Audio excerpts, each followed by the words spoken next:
महाराष्ट्रावर चक्रीवादळाचे मोठे संकट. गेल्या 50 वर्षांतील सगळ्यात मोठे चक्रीवादळ पुढील 2 तासांत महाराष्ट्रावर धडकणार. हवामान खात्याने गंभीर रेड अलर्ट जारी केला आहे. 10 जिल्ह्यांत प्रचंड प्रमाणात नुकसान होणार. मुंबईच्या दिशेने 150 किलोमीटर प्रति तास या वेगाने काल रात्रीपासूनच हे वादळ आलेले आहे, ज्यामुळे काल मुंबईमध्ये प्रचंड पावसाने धमाल घातलाय. आता नंबर आहे या 10 जिल्ह्यांचा. 20 वर्षांतील सगळ्यात मोठं आणि शक्तिशाली राक्षसी चक्रीवादळ आता महाराष्ट्राच्या दिशेनं सरकलं आहे. पुढील 2 तासांत हा महाविनाशकारी वादळवारा महाराष्ट्रातील 10 जिल्ह्यावर प्रचंड ताकदीने तुटून पडणार आहे. गेल्या 8 दिवसांपासून वादळ येणार अशी चर्चा होती, पण तेच संकट आता आलेलं आहे. काल मुंबईमध्ये प्रचंड वादळ आले, धमाल घातले, हाहाकार माजवला. तुम्ही टीव्हीला पाहिला असेल. आता तोच कहर या 10 जिल्ह्यात 2 तासांमध्ये येणार आहे. हे वादळ आज, उद्या आणि परवा अशा 3 दिवस महाराष्ट्रातील या जिल्ह्यांमध्ये हाहाकार माजवून राहील. हवामान खात्याने रेड अलर्ट जारी केलाय. ताशी 150 किलोमीटर वेगाने येणार हे वादळ.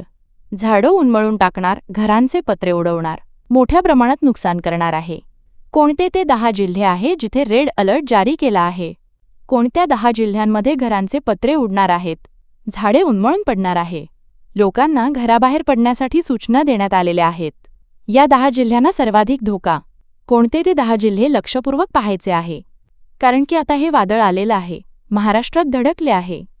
मुंबईमध्ये हा हाहाकार सुरू झालेला आहे. या वादळाचं नाव आहे शक्तिवादळ. गेल्या 2 दशकांतील सर्वात भयंकर वादळ. हवामान खात्याने याविषयी स्पष्ट इशारा दिला आहे. पुढील 2 तासात 10 जिल्ह्यांमध्ये हे वादळ नुकसानाला सुरुवात करणार. अरबी समुद्र आणि बंगालच्या उपसागरात कमी दाबाचा पट्टा निर्माण झालाय, त्यामुळे हे वादळ तयार झालंय. याचा वेग इतका प्रचंड आहे की ज्याच्यामुळे नारळाची झाडं, विजेचे खांब आणि कच्च्या घराची पत्रे उडणार आहे. समुद्रात मोठमोठ्या लाटा उसळत आहेत. किनारपट्टीवर गावांमध्ये पूर येण्याचा धोका आहे. विशेषतः शेतकऱ्यांसाठी सर्वात मोठा अलर्ट आहे. शेतकऱ्यांनी काही उन्हाळी पिके, त्यामध्ये कांदा असेल, हळद असेल किंवा इतर भाजीपाला वर्गीय पिकं असतील तर अशा सर्व पिकांचं मोठं नुकसान होऊ शकतं. त्यामुळे सरकारने रेड अलर्ट जारी केला आहे. तुमच्या जिल्ह्याचे नाव या 10 जिल्ह्यात आहे का? जाणून घ्या, कारण की 10 जिल्ह्यांमध्ये आज, उद्या आणि परवा पुढील 3 दिवसांमध्ये प्रचंड नुकसानाची शक्यता आहे. पुढील 2 तासांमध्ये कोणत्याही क्षणी हे वादळ वाऱ्यासह अतिजबरदस्त नुकसानाला सुरुवात होऊ शकते.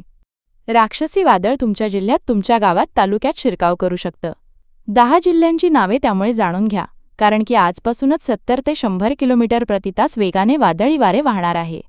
त्यानंतर लगेच मुसळधार पाऊस कोसळणार आहे आणि याबाबत गारपिटीचा देखील धोका आहे. आज ती मुसळधार ढगफुटी पावसाची शक्यता आहे, ज्यामुळे नद्या-नाल्यांना पूर येण्याची शक्यता आहे.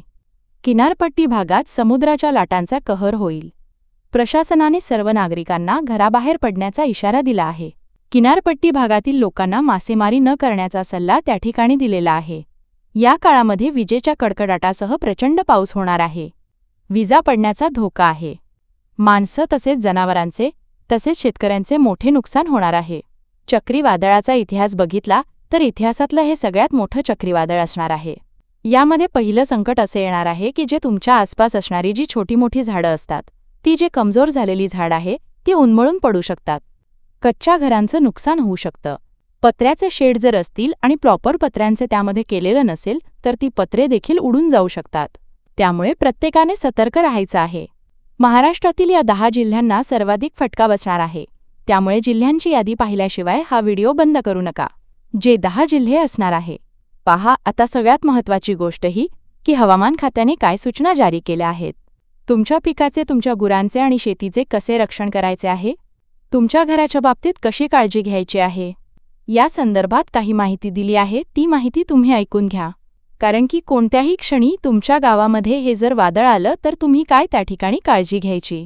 कारण की कुठल्याही प्रकारचे लाईटचे कनेक्शन असताल तर जर खांब उघडे पडले तर कुठलेही इलेक्ट्रिसिटी कनेक्शन त्यामध्ये राहणार नाही. मोबाईल टॉवर्स किंवा मोबाईलला रेंज देखील राहणार नाही. तर मग तुम्ही काय काळजी घ्यायचे? आता लक्षपूर्वक काही विशेष सूचना जारी केल्यानंतर तुमचं उन्हाळी पीक, जनावरे आणि शेतीचे रक्षण करा. जर तुमच्याकडे कच्ची घरे किंवा पत्र्याचे छप्पर असतील तर ते सुरक्षित करा. पत्र्याचे छप्पर आल्यावर जर तुम्ही प्रॉपर फिटिंग केलेलं नसेल तर त्यावर वजनदार काहीतरी ठेवून द्या. त्यानंतर घरामध्ये गॅस सिलेंडर एकटा त्या ठिकाणी आणून घ्या.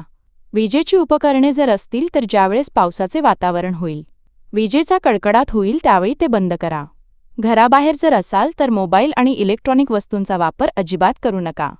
कारण की बऱ्याच वेळा असेही लक्षात आले की मोबाईलचे फॅन जर असेल किंवा त्यावेळेस कॉल जर आला जिथे वीज पडण्याची शक्यता असेल तर ती वीज त्या मोबाईलच्या रेंजद्वारे किंवा त्या लहरीद्वारे खेचण्याची शक्यता असते. त्यामुळे बाहेर असताना मोबाईलचा वापर टाळा. जर पावसात जर तुम्ही अडकले जाऊन शेतात गेले किंवा काय तर त्यावेळेस झाडाखाली शक्यतो उभा राहू नका. वीज जर कडकड झाली असतील, जर तुम्ही किनारपट्टीच्या भागात राहत असाल तर तुमची जी कागदपत्रे आहेत, घरामधली जी कागदपत्रं आहेत तर ती सुरक्षित ठिकाणी ठेवा, कारण की घरामध्ये पाणी शिरण्याची शक्यता आहे. मासेमारी करणाऱ्याला किनारपट्टीवर परतण्याचे आदेश देण्यात आले. अनावश्यक प्रवास टाळा. गरज असेल त्यावेळेसच घरातून पळा. घरातून बाहेर पडा. हवामान खात्याच्या वेबसाईटवर आणि ॲप सुरू वादळाच्या अद्ययावत माहितीवर नक्कीच नजर ठेवा. चॅनलला सबस्क्राईब करून ठेवा, कारण की आम्ही वेळोवेळी अपडेट तुमच्यासाठी देत आहोत. सतर्क रहा. पहा, या चक्रीवादळाचे गांभीर्य समजून घेण्यासाठी काही वादळ जे आले ते बघा. आता 10 जिल्ह्यांना सगळ्यात मोठा धोका आहे. पण याच्यामध्ये कसं नुकसान होतं? कारण की बरेचसे लोक जे आहे ते सिरियसली घेत नाहीयेत. आता मागच्या वर्षी वादळ आलं तर काही जण म्हणतील मागच्या वर्षी आलं तर त्याच्या मागच्या वर्षी तर नंतर आलं होतं, पण आम्हाला काही त्याचा फटका बसला नाही. पण आता त्याची व्याप्ती होती. पूर्वीच्या वादळाची ती कमी होती, त्याचा वेग कमी होता, त्याची तीव्रता कमी होती. 2019मध्ये जर बघितलं तर कोकणात केदार नावाचं वादळ आलं होतं, ज्याने रायगड आणि रत्नागिरी जिल्ह्यातील शेतीचं नुकसान केलं होतं. आता जे रायगड आणि रत्नागिरीचे व्हिडिओ पाहत आहेत त्यांनी शेअर करा. त्यांना माहिती असेल 2019मध्ये काय प्रलय तिथं माजला होता. पण आता जे बाकीच्या जिल्ह्यात राहतात त्यांना त्याचं गांभीर्य समजणार नाही. 2020मध्ये एक वादळ आलं, अफगाण नावाचं चक्रीवादळ, ज्यामध्ये 13 लाख घरं आणि पिकांचं नुकसान गेलं. या अफवांचे चक्रीवादळ देखील तुम्ही ऐकलं असेल तर कमेंट करा. 2021मध्ये याचं चक्रीवादळ होतं तर त्याने किनारपट्टीलगतच्या जिल्हे आहे. मग रत्नागिरी असेल, सिंधुदुर्ग असेल, रायगड असेल तर प्रचंड मोठा त्या ठिकाणी हाहाकार माजवला होता. आणि आत्ताच सगळ्यात जबरदस्त 2025मधलं चक्रीवादळ आहे. शक्ती चक्रीवादळ हे गेल्या 20 वर्षांतील सगळ्यात भयंकर आहे. यामुळे झाडं उन्मळून पडणार आहेत, घर उद्ध्वस्त होण्याची शक्यता आहे, शेतीचं प्रचंड नुकसान होईल. म्हणून रेड अलर्ट आहे. तुम्ही आता या 10 जिल्ह्यात राहत असाल तर सावध राहा. प्रशासनाच्या सूचनांचे पालन करा. आता पहा कोणते 10 जिल्हे आहे जिथे शक्ती आहे चक्रीवादळ जे आहे ते सर्वाधिक नुकसान करणार आहे. हे 10 जिल्हे पहा. मुंबई शहर जिल्हा. मुंबई शहर जिल्ह्यामध्ये आता काल मुंबईमध्ये प्रचंड पावसाला सुरुवात झालेली आहे. आता तीच जी आहे सुखलाल सुद्धा सुरू राहण्याची शक्यता आहे.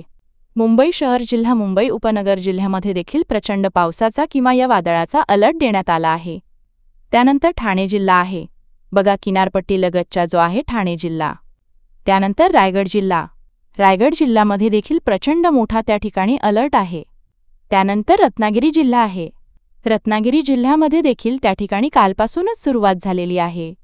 सिंधुदुर्ग जिल्ह्यामध्ये देखील काल जर आपण बघितलं तर प्रचंड प्रमाणात त्या ठिकाणी पाऊस झालेला आहे. पालघर जिल्हा आहे. त्यानंतर पुणे विभागातील 3 जिल्हे आहेत. या आहे पुणे विभागातले 3 जिल्हे आहेत. किनारपट्टीपासून जरी बाजूला असले पण त्या साईडनी त्या ठिकाणी तो जो वारा येणार आहे किंवा त्याचे जे चक्रीवादळ येणार आहे त्या ठिकाणी त्याचा इफेक्ट जो आहे तर तो पुणे विभागातल्या 3 जिल्ह्यावर पडणार आहे. ते 3 जिल्ह्यांनी सावरायचं आहे. कोल्हापूर जिल्हा आहे तर त्यांनी प्रचंड सावधगिरी बाळगणं गरजेचं आहे. त्यानंतर सातारा जिल्हा आहे आणि त्यानंतर पुणे जिल्हा आहे. तर या 3 जिल्ह्यातल्या लोकांनी सावध राहायचं आहे. आता 10 जिल्ह्यांची यादी तुम्हाला सांगितली. हे 10 जिल्ह्यामध्ये येणारे 3 दिवस अतिशय महत्त्वाचे आहेत. मुंबई शहर जिल्हा, मुंबई उपनगर जिल्ह्यामध्ये देखील प्रचंड पावसाचा किंवा या वादळाचा अलर्ट देण्यात आला आहे. त्यानंतर ठाणे जिल्हा आहे. बघा किनारपट्टीलगतचा जो आहे ठाणे जिल्हा. त्यानंतर रायगड जिल्हा. रायगड जिल्ह्यामध्ये देखील प्रचंड मोठा त्या ठिकाणी अलर्ट आहे. त्यानंतर रत्नागिरी जिल्हा आहे. रत्नागिरी जिल्ह्यामध्ये देखील त्या ठिकाणी कालपासूनच सुरुवात झालेली आहे. सिंधुदुर्ग जिल्ह्यामध्ये देखील काल जर आपण बघितलं तर प्रचंड प्रमाणात त्या ठिकाणी पाऊस झालेला आहे. पालघर जिल्हा आहे. त्यानंतर पुणे विभागातील 3 जिल्हे आहेत. या आहे पुणे विभागातले 3 जिल्हे आहेत. किनारपट्टीपासून जरी बाजूला असले पण त्या साईडने त्या ठिकाणी तो जो वारा येणार आहे किंवा त्याचे जे चक्रीवादळ येणार आहे त्या ठिकाणी त्याचा इफेक्ट जो आहे तर तो पुणे विभागातल्या 3 जिल्ह्यावर पडणार आहे. ते 3 जिल्ह्यांनी सावरायचं आहे. कोल्हापूर जिल्हा आहे. कोल्हापूर जिल्हा आहे. तर त्यांनी प्रचंड सावधगिरी बाळगणं गरजेचं आहे. त्यानंतर सातारा जिल्हा आहे आणि त्यानंतर पुणे जिल्हा आहे. तर या 3 जिल्ह्यातल्या लोकांनी सावध राहायचं आहे. आता 10 जिल्ह्यांची यादी तुम्हाला सांगितली. हे 10 जिल्ह्यामध्ये येणारे 3 दिवस अतिशय महत्त्वाचे आहेत. राज्य सरकारने तसेच हवामान विभागाने 3 तारखा दिल्या होत्या. 10 जिल्हे असे आहेत की ज्यामधले 7 जिल्हे असे आहेत की जे किनारपट्टीला द्यायचे आहेत. पण बाकीचे 3 जिल्हे हे किनारपट्टीपासून थोडे बाजूला आहे. तरी देखील तिथे प्रचंड नुकसान होऊ शकतं आणि बाकीचे जे जिल्हे असणारे या जिल्हे व्यतिरिक्त उरलेले 26 जिल्हे आहेत. तर यामध्ये आपल्याला कमी अधिक प्रमाणात पाऊस पाहायला मिळणार आहे. अवकाळी पाऊस आता या ठिकाणी मुक्काम ठोकून आहे आणि त्या ठिकाणी आता अवकाळी पाऊस आणि मान्सूनचा पाऊस आताही त्या ठिकाणी एकत्र होण्याची शक्यता असल्यामुळे आता इथून पुढे कंटिन्यू पाऊस सुरू राहण्याची शक्यता हवामान खात्याने वर्तवली आहे. तर तुम्ही आता सावध राहायचं आहे. शक्य असेल त्यावेळेसच घराबाहेर पडा. खूप महत्त्वाचं काम असेल तेवढंच पडा. प्रशासनाच्या सूचनांचे पालन करा. हवामान खात्याच्या वेबसाईटवर अद्ययावत माहिती तपासत राहा.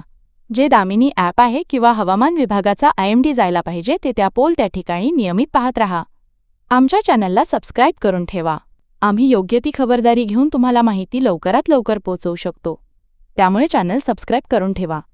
सतर्क रहा, सुरक्षित रहा आणि सगळ्यात महत्त्वाचं म्हणजे हा व्हिडिओ जास्तीत जास्त लोकांना शेअर करा. कारण की सगळ्यांपर्यंत ही माहिती पोहोचणं गरजेचं आहे. कारण की तुम्ही थंड बसून राहाल की आता कसे वादळ आहे कायम आहे. पण अजिबात थंड बसू नका.